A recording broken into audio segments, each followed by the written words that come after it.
UDFിലെ പ്രധാന ഘടകകക്ഷിയായ ലീഗിൻ്റെ മുഖം നഷ്ടപ്പെട്ടുകൊണ്ടിരിക്കുകയല്ലേ എന്നത് ലീഗ് ചിന്തിക്കുന്നത് നല്ലതാണ്. എന്തുകൊണ്ടാണ് അങ്ങനെ പറയുന്നത്? ലീഗിൻ്റെ മുഖം ജമാഅത്തെ ഇസ്ലാമിയുടെ മുഖമായി മാറിയാൽ എങ്ങനെയിരിക്കും? ലീഗിൻ്റെ മുഖം SDP മുഖമായി മാറിയാൽ എങ്ങനെയിരിക്കും? ആരാണ് ഈ തെരഞ്ഞെടുപ്പിൽ നിങ്ങൾക്ക് വേണ്ടി ഏറ്റവും കൂടുതൽ രംഗത്തിറങ്ങിയത്? നിങ്ങളും ഈ പറഞ്ഞ വിഭാഗങ്ങളും എല്ലാം കൂടിച്ചേർന്നുകൊണ്ടുള്ള നീക്കമല്ലേ ഉണ്ടായത്? അതിനോട് ഏതെങ്കിലും തരത്തിലുള്ള വിയോജിപ്പ് കോൺഗ്രസിനുണ്ടായോ? എന്താണ് ജമാഅത്തെ ഇസ്ലാമി?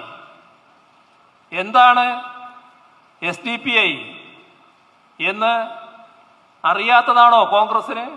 അവര് വലിയ തോതിൽ നിങ്ങളുടെ ഭാഗമായി മാറാൻ നിങ്ങൾ സമ്മതിക്കുമ്പോൾ അതിൻ്റെ ഭാഗമായി നിങ്ങളും മാറുകയല്ലേ? നിങ്ങളതിന് പിന്തുണ നൽകുകയല്ലേ?